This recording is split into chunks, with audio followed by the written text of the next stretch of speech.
ढेर सारी खबरें हैं आपके लिए, लेकिन शुरुआत करेंगे एक अहम खबर के साथ। आज प्रधानमंत्री मोदी ऑपरेशन सिंदूर के बाद अलग अलग देशों में भेजे गए सर्वदलीय डेलीगेशन के सदस्यों के साथ एक अहम बैठक करेंगे। डेलीगेशन में 50 सांसदों के अलावा पूर्व डिप्लोमेट और राजनेता शामिल हैं। ये डेलीगेशन 33 देशों की राजधानियों और यूरोपियन यूनियन में गए और वहां आतंकवाद के खिलाफ भारत के एकजुट नजरिए को पेश किया। पहलगाम हमले और ऑपरेशन सिंदूर के बाद पाकिस्तान समर्थित आतंकवाद के खिलाफ भारत ने राजनीतिक मतभेदों को परे रखकर एक अभियान चलाया है। इसके लिए कांग्रेस सांसद शशि थरूर, AIMIM के सांसद असदुद्दीन ओवैसी जैसे विपक्षी नेताओं के नेतृत्व में 7 डेलीगेशंस भेजे गए थे। आज ये लोग प्रधानमंत्री से मिलकर अपने अभियान की पूरी जानकारी देंगे। राजा रघुवंशी की हत्या के मामले में सोनम ने मेघालय पुलिस सोनम को अब शिलोंग लेकर गई है। दरअसल पुलिस ने मामले में कई खुलासे किए हैं। पुलिस ने बताया कि सोनम के सामने राजा की हत्या हुई थी। आरोपी विशाल ने राजा पर हमला किया, पहला वार किया था। आरोपियों के मुताबिक सोनम ने कहा कि इसे मारो। हत्या के बाद सोनम CCTV में 3 आरोपियों के साथ दिखी भी। सोनम और आरोपी लगातार आपस में बात कर रहे थे। पुलिस का कहना है कि मर्डर में इस्तेमाल हथियार गुवाहाटी से खरीदा गया था। इसके अलावा हत्या के बाद सोनम इंदौर गई, वहां राजा कुशवाहा से मिली और इसके बाद गाजीपुर पहुंची है। पुलिस का कहना है कि उनको शक इस बात से हुआ है कि हनीमून के दौरान सोनम ने कोई फोटो अपलोड नहीं की थी, लेकिन हत्या के बाद राजा के अकाउंट से तस्वीरें पोस्ट की गई। फिलहाल 20 अधिकारियों की कोर टीम पूरे मामले की जांच कर रही है। 120 से ज्यादा पुलिसकर्मी जांच में जुटे हुए हैं। शिलोंग के SP विवेक CM का कहना है कि सोनम और राजा के खिलाफ उनके पास पक्के सबूत हैं। Whether Sonam she's ये कांड किया था 3 आदमी के साथ, and who these people were by 5th and 6th we had already ascertained, and to confirm things and plan things and all that, team had to leave on the 8th. और इस honeymoon horror को लेकर पूरे देश में चर्चा है। आज आवाज अड्डा में भी हम इसी पर चर्चा कर रहे हैं। शैतानी प्यार रिश्ते तार तार जरूर जुड़िएगा इस खास बातचीत में। आज 7:57 पर आज का आवाज अड्डा। आज स्विट्जरलैंड की राजधानी बर्न में उद्योग और वाणिज्य मंत्री पीयूष गोयल ने स्विट्जरलैंड की कंपनियों को भरोसा दिलाया कि उन्हें भारत में निवेश करने में कोई दिक्कत नहीं आएगी। भारत की 90 कंपनियों के डेलीगेशन के साथ स्विट्जरलैंड की कंपनियों के प्रतिनिधिमंडल के साथ मुलाकात के दौरान कई स्विस कंपनियों ने भारत में अपने निवेश का पूरा रोडमैप पेश किया। इस दौरान इंडस्ट्री चैम्बर एसोचैम और स्विस इंडस्ट्री चैम्बर स्विसमैम के बीच एक MOU भी साइन किया गया ताकि दोनों देशों के बीच कारोबार से जुड़ी जानकारी आसानी से साझा की जा सके। साथ ही दोनों देशों की कंपनियों को जो रेगुलेटरी अप्रूवल चाहिए वो उन्हें अपने देश में रहकर ही मिल पाए। अब जो फ्री ट्रेड एग्रीमेंट स्विट्जरलैंड के साथ हुआ है और ये EFTA कंट्रीज के साथ हुआ है, उसमें से आगे चलकर हम आपसी संबंध और सुधारने के लिए म्यूचुअल रिकग्निशन एग्रीमेंट के माध्यम से भारत की कंपनियों को जब स्विट्जरलैंड में या नॉर्वे, लिechtenstein या आइसलैंड में कुछ सामान बेचना हो तो भारत में ही उसकी रेगुलेटरी अप्रूवल्स हो जाए, और स्विस कंपनीज को अगर कुछ भारत में देना हो तो स्विट्जरलैंड में ही उनका रेगुलेटरी अप्रूवल हो जाए। ऐसा एक 2 तरफा द्विपक्षीय समझौता जिससे दोनों देशों के बीच में व्यापार भी बढ़े, अलग अलग नई टेक्नोलॉजीज भारत में आ सके, इस दिशा में भी स्विट्जरलैंड की सरकार और भारत की सरकार आगे बढ़ रही है। स्विट्जरलैंड से भारत के pharma high and manufacturing sector में बड़े पैमाने पर निवेश की संभावना है। हमारे सहयोगी लक्ष्मण रॉय के साथ एक्सक्लूसिव बातचीत में स्विट्जरलैंड के एम्बेसडर मृदुल कुमार ने कहा कि फ्री ट्रेड एग्रीमेंट की वजह से भारत के एक्सपोर्ट्स को स्विट्जरलैंड का एक बड़ा बाजार मिल जाएगा। जो मृदुल कुमार हैं वो स्विट्जरलैंड में भारत के एम्बेसडर हैं। आम सी धारणा होती है स्विट्जरलैंड अगर भारत जैसे बड़े देश में अगर फ्री ट्रेड एग्रीमेंट करते हैं तो हमें वाकई कितना फायदा होगा, इसको थोड़ा सा क्लैरिफाई करिए। देखिए, जो करार हुआ है हम दोनों मुल्कों के बीच में, EFTA की 4 कंट्रीज हैं जिसमें स्विट्जरलैंड ने लीड लिया था इस करार को करने के लिए, और पिछले गत वर्ष मार्च के महीने में इस करार को हमने साइन किया था। तो ये जो फ्री ट्रेड एग्रीमेंट है इसमें सिर्फ ट्रेड की बात नहीं है, इसमें इन्वेस्टमेंट की बात है और एम्प्लॉयमेंट जनरेशन की बात है। और दुनिया के किसी भी फ्री ट्रेड एग्रीमेंट के मुकाबले ये सबसे कॉम्प्रिहेंसिव, सबसे अनूठा फ्री ट्रेड एग्रीमेंट है।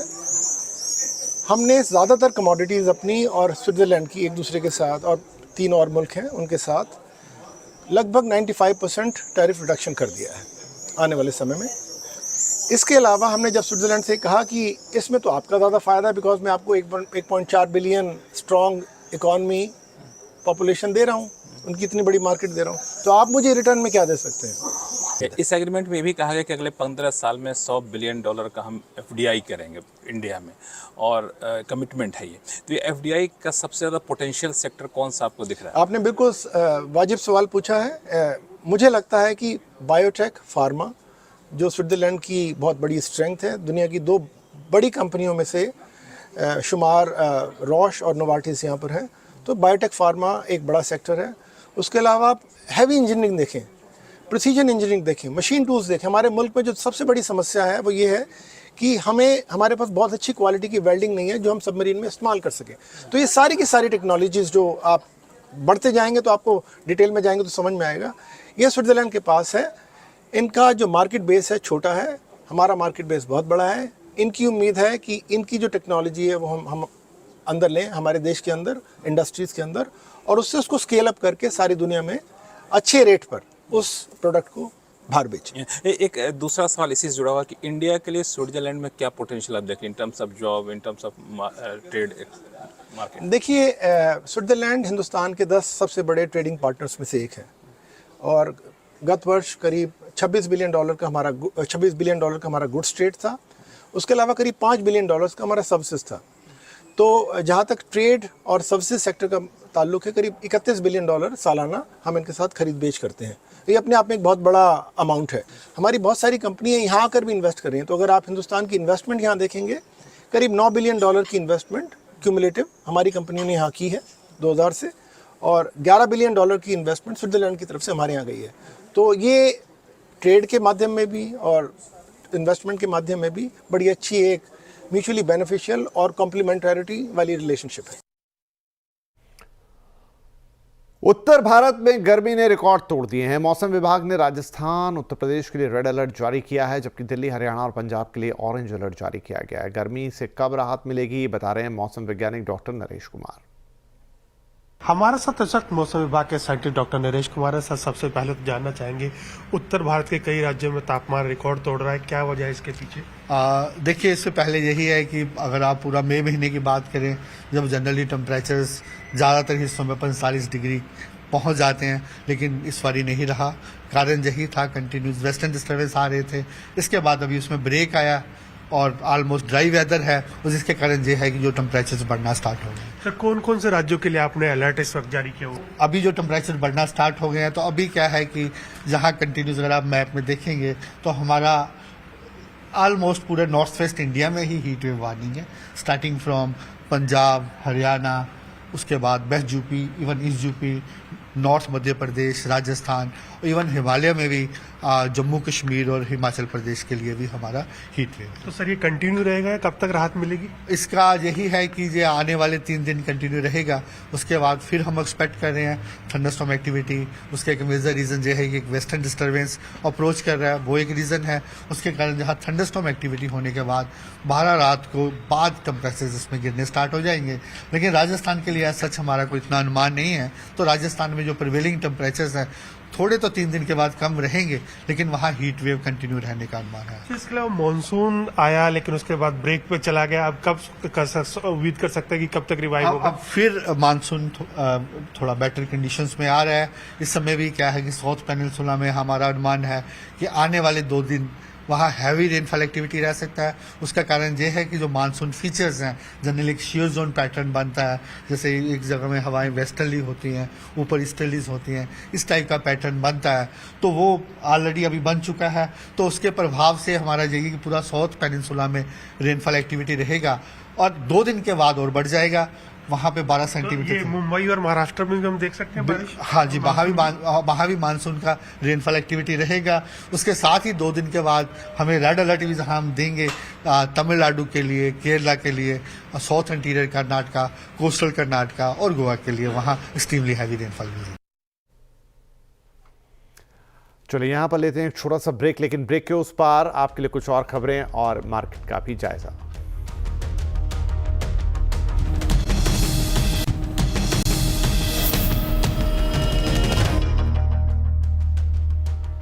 वेलकम बैक, आप देख रहे हैं आवाज समाचार। अब हम कुछ और खबरों का रुख करते हैं। भारत समेत पूरी दुनिया में धीरे धीरे लैब ग्रोन डायमंड अपनी जगह बना रहे हैं। इससे ग्राहक और व्यापारी दोनों को फायदा हो रहा है। देखिए लैब ग्रोन डायमंड कारोबार पर केतन जोशी की ये report. Lab grown diamond jewellery showroom में इन दिनों भीड़ बढ़ी हुई है। सोना और natural diamond all time high पर हैं।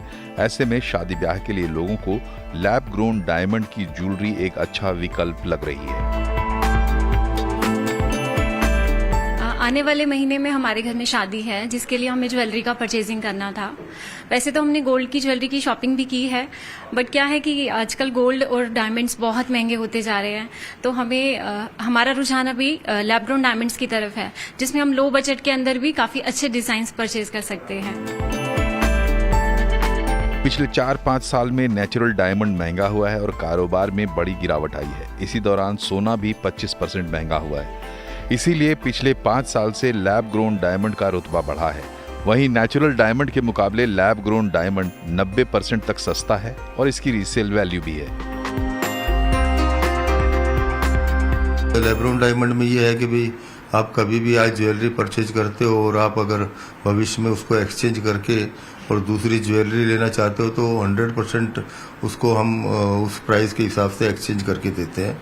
और अगर किसी को कैश बैक चाहिए तो 85% कैश बैक भी मिल जाता है। इसलिए सबसे बड़ा एडवांटेज है, सर्टिफाइड आइटम है टोटल।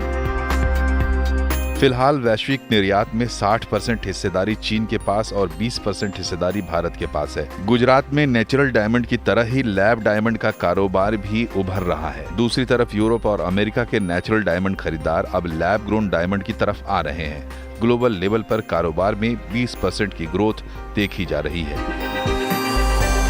नेचुरल डायमंड और गोल्ड की बढ़ती हुई कीमत देखकर हम कह सकते हैं कि सिर्फ भारत में ही नहीं, लेकिन अमेरिका और यूरोप में भी लैब ग्रोन डायमंड का बड़ा मार्केट खुल सकता है, जिसका सीधा फायदा भारत के इस क्षेत्र से जुड़े कारोबारियों को हो सकता है। केतन जोशी, अहमदाबाद।